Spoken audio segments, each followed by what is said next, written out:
Hello, welcome in and welcome back to my channel. My name is Deb from DG Reads, and it's time for some horror sci-fi reading. I just recently put together a list of recommendations for the horror sci-fi genre blend because it's one that really tends to work well for me. And I don't have too many on my TBR, but one that I'm really excited for that I will be starting the month off with is Overgrowth by Mira Grant. And this is a highly anticipated read for me. It's an auto-buy author for me. It's all sorts of things, and I have high hopes for it. So I figured why not do a quick little vlog with at least a couple of other books that potentially have some elements to them that might also work well for me. I am not going to give a TBR at the start just because I'm not exactly sure what I'm getting to. I'm still looking for more recommendations, so if you have any, feel free to leave them below or check out my recommendation video, leave recommendations there. But I have now started Overgrowth, and so far I am really enjoying it. I'm not thinking this is going to be a new obsession book for me. Mira Grant's Into the Drowning Deep is one that just lives in my head permanently. So with that, I don't think this book is going that direction, but I am still really enjoying it. I like her writing. I like how approachable it is, and also the mix-in of the science elements to it. In this book, we're following Anastasia, kind of. Anastasia was a perfectly lovely human toddler. She wandered off into the woods, and in the opening kind of prologue section, we learned that she finds a mysterious plant that came down from space, and she touched it, and that was the last the world really knew of Anastasia. And Anastasia, child-looking entity, wanders back out, goes home to her mother, or Anastasia's mother, and gets raised as Anastasia. She's a perfectly identical representation of Anastasia, but she's very open about the fact that no, she's actually been taken over by an alien. She's the advanced vanguard of an alien species that's coming to Earth. She tells people this all the time. Very few believe her, but she does find a few, including her boyfriend, who is a trans man. He's had his own experiences with people not taking him seriously, not considering him what he is, and I think that helps there. Her roommates are very much aware that this is what she's claiming, and different levels of belief going on there. And I think it's really interesting, this idea of a child who's going to therapy and the therapist is explaining her delusion and just her living her life. Well, one day, as the present day of the story comes, we hit a time where humanity hears a signal from the stars, and suddenly her saying she's an advanced vanguard of this alien species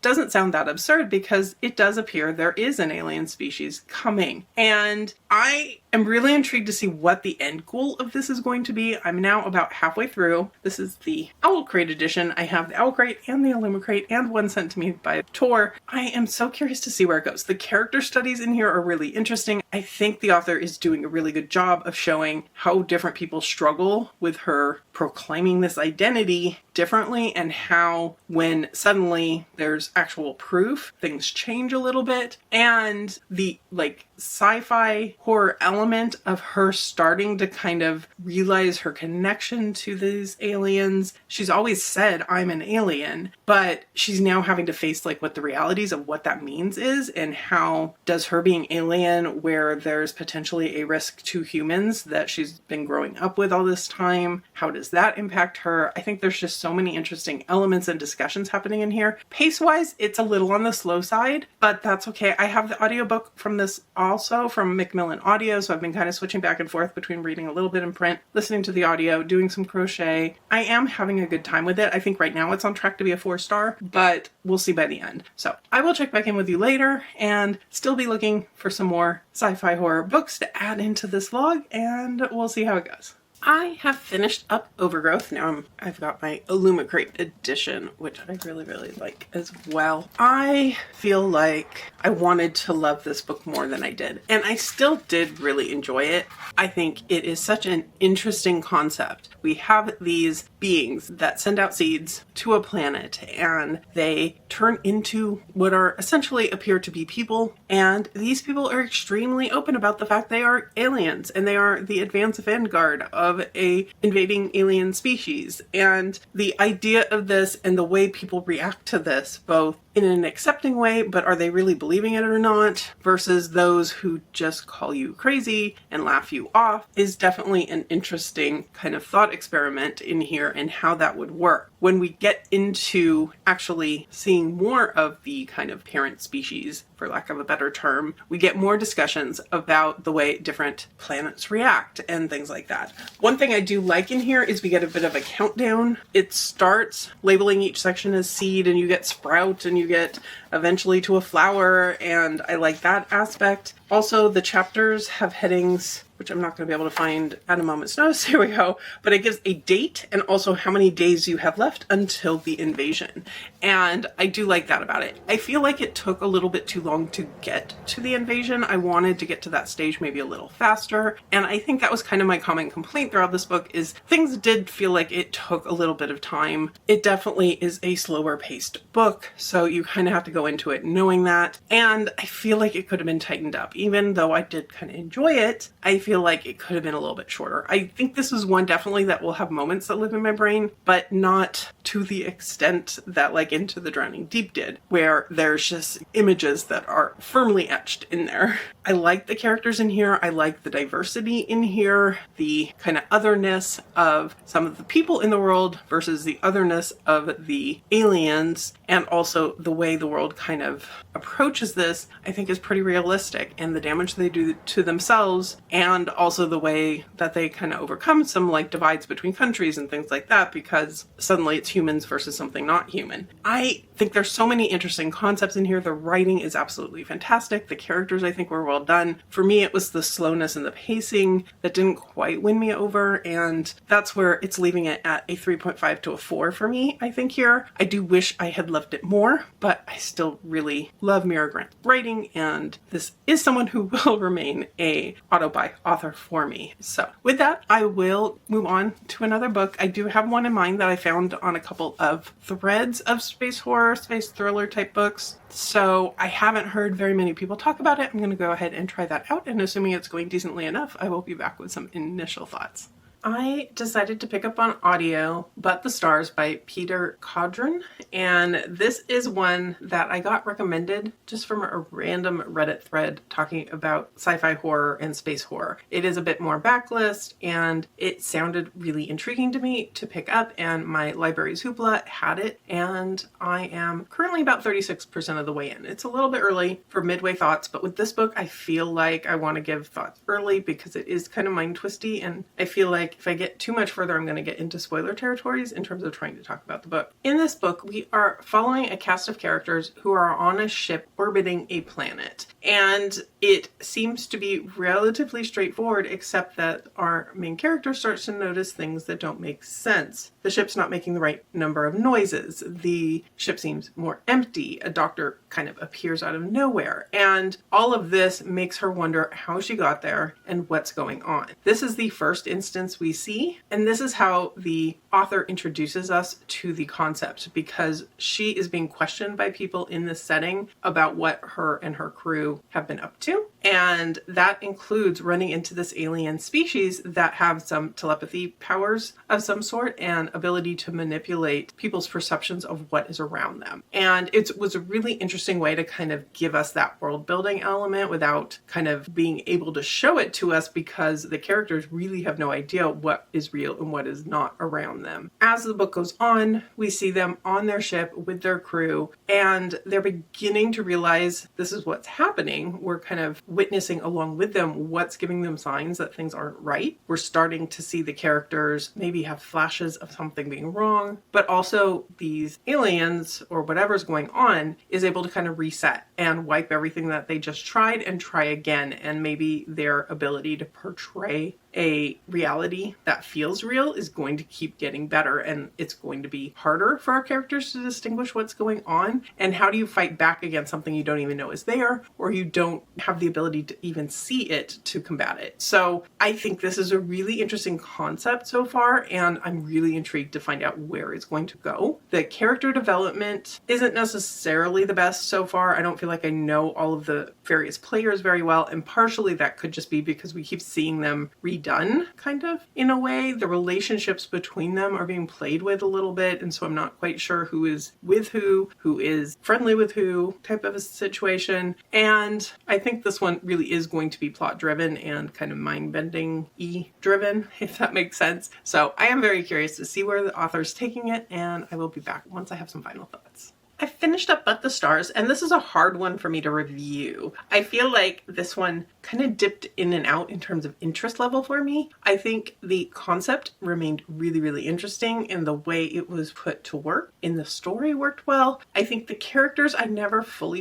connected in with, and I don't know why. There's nothing I can put a finger on saying why. And there were a couple times where things felt a little bit repetitive, and I think they needed to for the sake of the story and for the fact that our characters were slowly figuring out what was going on around them, what was real, what wasn't. And there were a lot of really good decisions about what makes a person, what makes reality, what makes someone know who they are, what they are, etc. We get some really interesting glimpses of future technology, and that level of world building I really enjoyed. There's a bit of ambiguity to the ending, which I do like in this type of story, and being able to kind of decide for yourself what's been going on. And there were some really interesting author notes at the end as well. So I think I'm landing on a 3.5 for this one. It's not one that I found super spooky, which I was hoping for more of that going into it. The Reddit list I picked this off of was talking about weird horror and space horror in particular, and this one definitely hits the weird level more than the horror level for me, but I still found it an engaging read. So ready to move on. I'll let you know when I pick up my next book.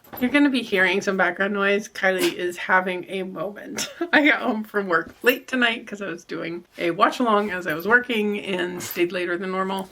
And she is just having her, not quite zoomies, but just wiggles and scratching and all sorts of stuff going on. Anyway, I'm procrastinating talking about my book. I decided I would read one more book with the idea of finding another one to round out this vlog. And I was struggling to find something that was on my TBR that worked for sci-fi horror. I'm still looking for recommendations. Please give them to me if you have them. But I decided to take a different tactic. Instead of searching for sci-fi horror, I would search for a concept in sci-fi and attach the word horror and see if I found anything that way. So I started searching artificial intelligence horror, and one thing that I got from a Reddit list that sounded really interesting and was on my TBR, not something I own, but something I flagged on Goodreads, was This Thing Between Us by Gus Moreno. And this one sounded promising in that we have a couple, they purchase what is called the world's most advanced smart speaker. That's how the synopsis starts. So that was having me think it's going to be some sort of advanced artificial intelligence speaker and horrible things are going to happen. It goes on to talk about in the synopsis that weird things start happening, music's playing. They also seem to have something weird going on in their house separate from the speaker, and there are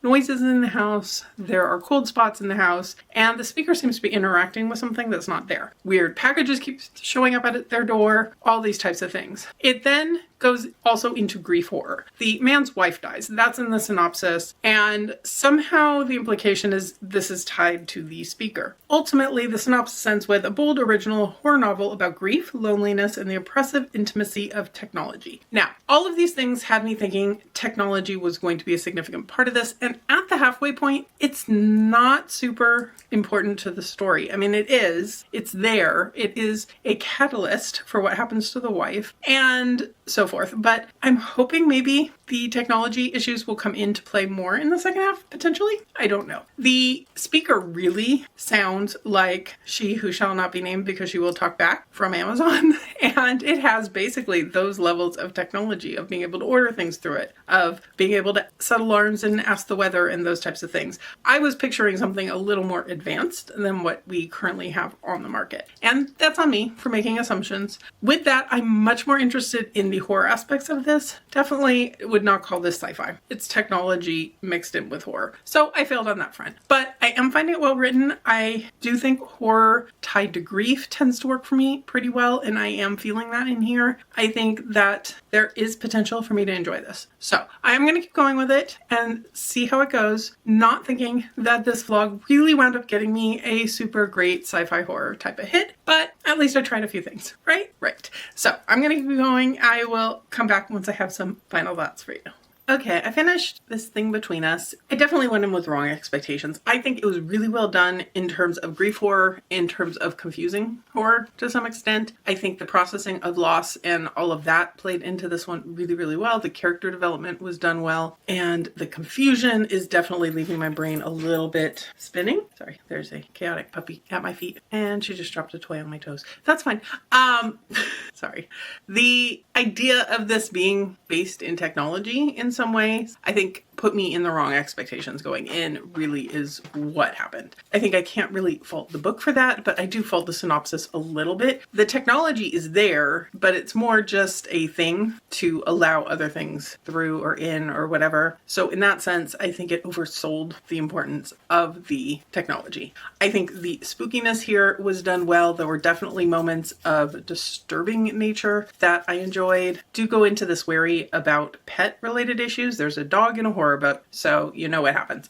But with that, I did overall enjoy this one. This is an author I would definitely read from. I think I'm settling on a 3.5 to a 4 for this one, ultimately, but I think a lot of that comes down to expectations just being bad. So with that, I am going to wrap this vlog up. It was not super successful in terms of finding a new favorite sci-fi horror, or in this case, even finding sci-fi horror, but I still had a good time picking up these books. Let me know in the comments below, have you read any of these? Do you have a favorite sci-fi horror? What's your favorite combo of horror genre? Let me know all the things down below. And if you've made it this far and you don't have anything to comment, leave me a plant emoji of some sort for Overgrowth, which is the book that inspired the whole thing. If you could hit that like button below, I would surely appreciate it. And subscribe if you're interested in more of my themed vlogs, more of my book reviews, and more of my bookish content in general. But for now, I'll leave you here and see you real soon in a new video.